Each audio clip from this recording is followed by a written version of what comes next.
Okay, spring has sprung. It is the beginning of April, and it's time to get this 1978 911 back on the road for the driving season. We've got an event coming up at the beginning of May, and there's a few overdue maintenance items that we need to take care of. So let's get started.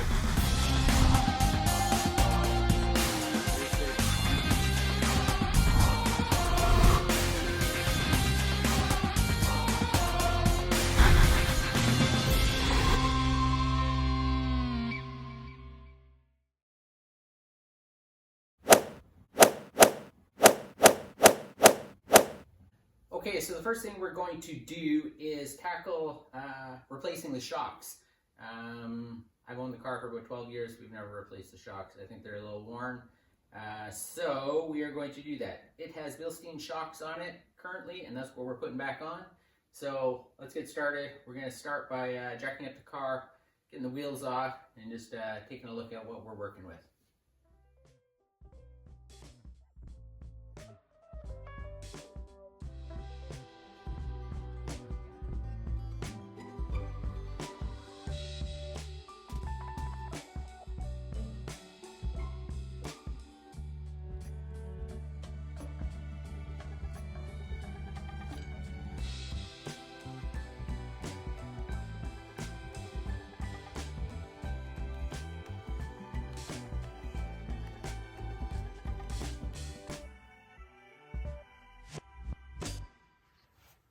Okay, so taking a quick look underneath the front side of the car. This is the front passenger side. You can see here we've got the Bilstein shock.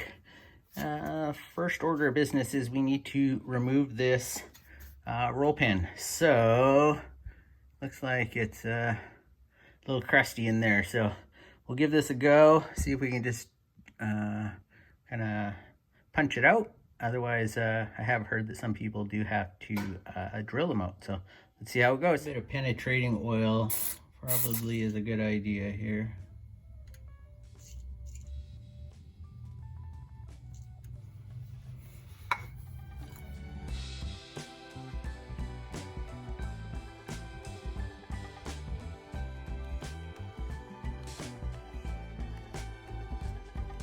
Okay, so we got that roll pin out of the bottom. Next is to move up top here. I've just pulled out the carpet, and then we're just going to loosen this nut here. Heard it's best to use a impact if you've got one. That way it'll just help keep the nut from spinning on, or the bolt from spinning in the shock here. So I'm gonna give that a go. We'll get this zipped off, and then we'll move back down to below to pull everything out. Okay, so now that we've got the nut off the top, we should be able to just pull this down.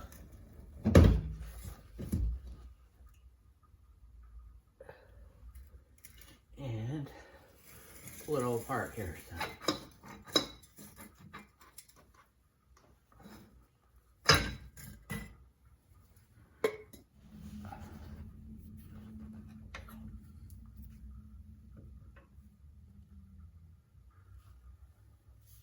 Okay, struts out. Let's clean this all up, and then we'll get the new one in. Okay, so I just want to show you something here. So this is the new strut. You can see it comes with this bump stop on here. When I pulled out the old one, no bump stop. So I've been kind of digging in the strut container, and this is what the old bump stop looks like. It's basically disintegrated, and it's just all crumbling apart here. So yeah, I thought that was interesting. I'll try to get the rest of this out, and then we'll take a look. Okay, yeah, so now with this thing out of here, this is what's left of the original bump stop. This is all just melted down rubber.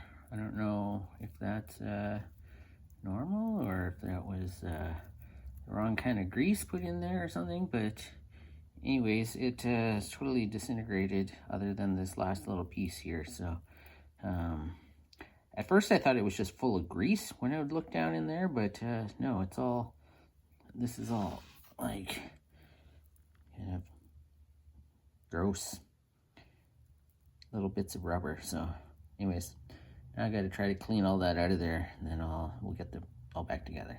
So after getting all that whatever it was, degraded rubber from the bump stop out of there, I'm ready to reinstall the new insert. So I believe we can just slide it in here like this, watch it my fender.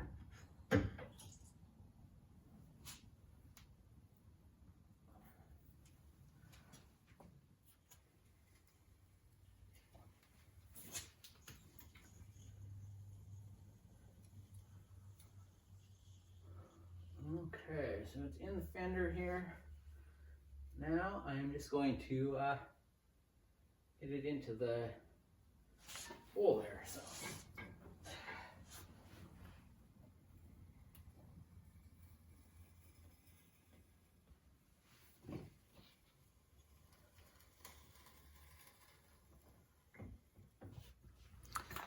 Okay, so shock's back installed. The next thing to do is to reinstall the roll pin. So the important thing is to have it so that the slot here is not facing the center of the shock like that. It needs to be turned like that, or probably like that. I'm gonna go like this because that's how it was previously. We're gonna get that pounded back in, and then we can move up top just to reinstall the nuts and the washers up top.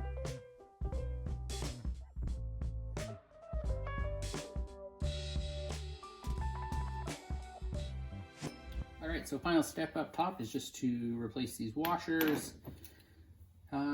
This one, previously when I took it off, it was actually bent up a bit as a lock washer. So I'm going to do that again, and yeah, that'll just help keep it from loosening off.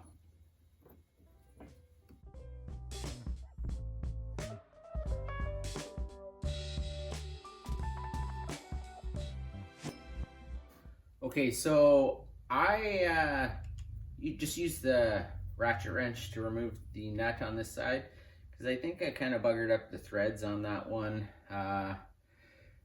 when I used the impact. It seemed to come off okay. I have read that some people it'll start spinning the shock, as I mentioned when I used the impact over there.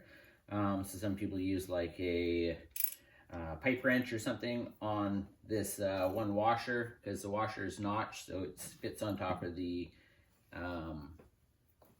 shock, and if you hold the washer with a pipe wrench, it'll stop it from spinning. I didn't really have that problem.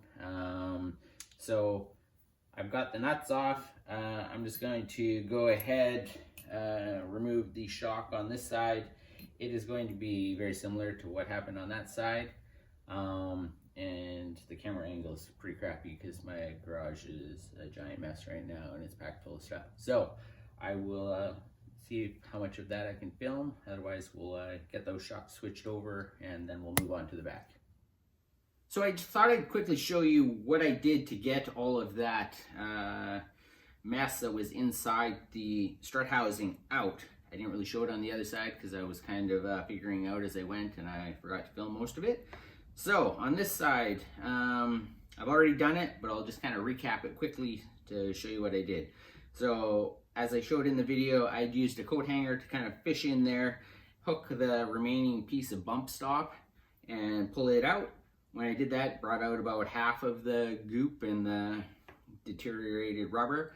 The next thing I did was I used a shop vac with a bit of an extension on there, and I was able to just kind of bring it down into the strut housing, suck up any of that loose rubber and remaining grease. The next thing I did was I would then took this coat hanger that I attached, kind of hooked a rag onto so I'd be able to get it back out, and I was able to just feed this into the strut housing like this. I think I applied some lubricant, like I was using liquid wrench, but WD-40 type stuff, just to loosen up any grease that was in there. And you're able to kind of push this down into the bottom. I've got it bent so I could spin it around like this, clean it. As I'm pulling it back out, it would just kind of pull up any grease or any little bits of rubber that was in there. It would also loosen any of the kind of stuck pieces that were stuck to the bottom. I would repeat again with the shop vac, suck up any more loose pieces, kind of repeat the process over and over again until I've got it pretty much clean now. So next step is I would just, I'm gonna add a little bit of grease. There's a bit of a channel in here that you can add some grease. And when I was cleaning it, I could tell that there was grease packed in there. So that'll just keep it lubricated as the strut moves up and down. There's a bit of a rubber wiper at the top that kind of keeps it clean. So yeah, now it's just basically reinstalling the new strut as I did on the other side, and then we'll get it all buttoned up.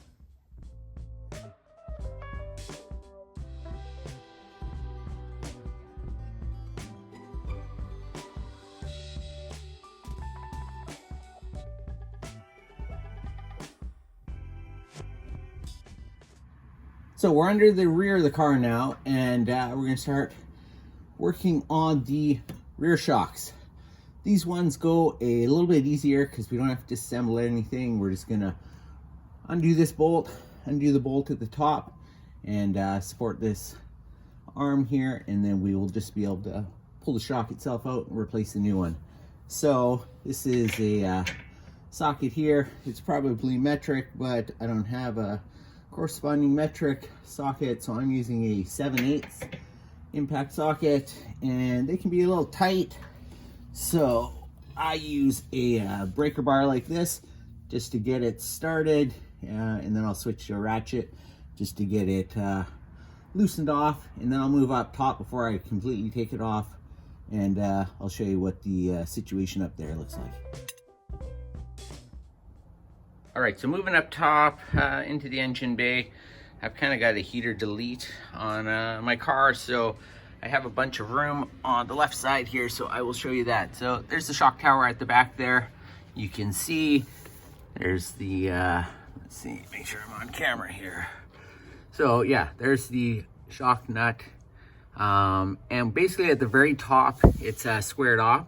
So what you have to do is use a small little wrench just to hold the end of the shock, and then you just use the wrench on the nut to break it loose. And then once it's loose, you can kind of, you don't necessarily need to hold the piece with the small wrench anymore. This is obviously the driver's side. The passenger side is a little bit more of a pain. Let's see if I can get the camera in here. So you can see it probably just at the back there. That one I had to kind of do by feel. So yeah, it's kind of right there. You can see it kind of poking up. But yeah, it's a bit of a mess. So it's access is a little bit hard for that side. But yeah, you gotta do what you gotta do. I was able to break it loose without removing my airbox or the CIS filter or anything like that, so it can be done. Just take some time. Okay, let's get these loosened off, and then we will pull those shocks out. Okay, I just wanted to get a quick shot of how this works. So you can see I have the small wrench just on the top part of the shock itself. It's got a little squared off section that you can hold it, and then you spin it with the larger wrench. I believe that small wrench is 6 mil. The large wrench is 7 mil. Once you break it loose, you can you get a few turns with the small wrench on top, but then you can kind of pull that off once it's loosened off, and you can just unthread it by hand. So just a little tip.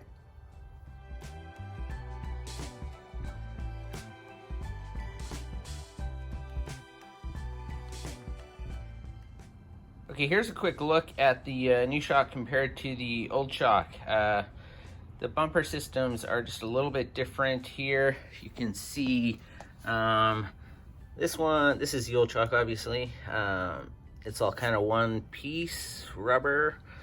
This one has a plastic kind of bumper with the foam underneath. Then the other major difference, this one, old one, had this kind of metal spacer with kind of a thin rubber bumper at the top. And then this new one, it's kind of that. So I'll put these back together and just show you how basically these sit on top of the cases here. So I'm gonna go with the new one with the way that it came and just check if that affects ride height or anything at all. But I'll get them back together and show you guys how they look.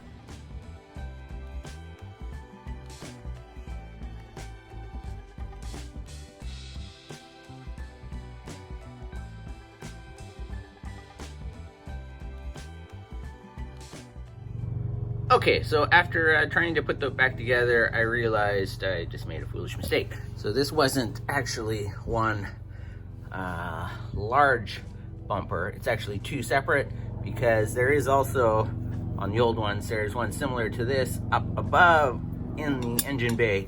So, and when I pulled these apart, I see there is actually a metal sleeve here, similar to this one on this side. So I'm gonna break these apart like I have, and get this put back on here like this. This piece here will go up top, and we'll try this one more time.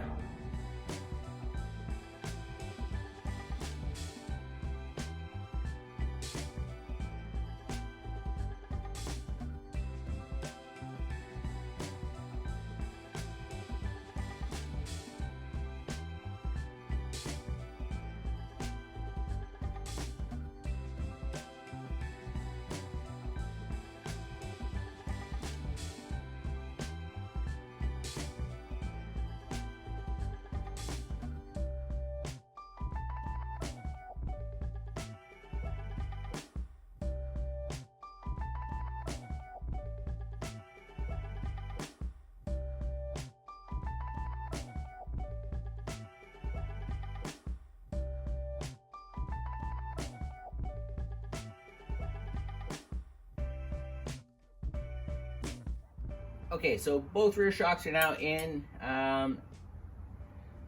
As hopefully you saw, this side is kind of a pain in the butt, and it's kind of done by feel. What really helped was having a ratcheting wrench. The nuts are actually 17 millimeter, but I happen to have an 18 millimeter ratcheting wrench. It worked good enough to get it 99% of the way there, and then I just had to switch back to the 17 just to tighten it up at the final little bit. But yeah, that wasn't too bad. Rear shocks are in, front shocks are in. Getting there.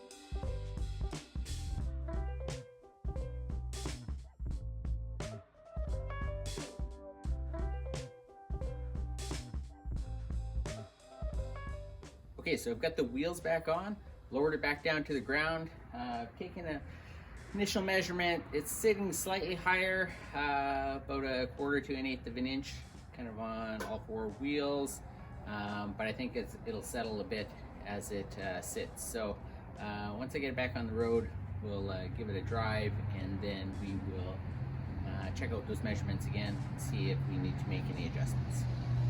As always, if you like this video, please like and subscribe. I'm going to try and get out videos a little bit more frequently over the next few months, so stay tuned, and thanks for watching Analog Generation.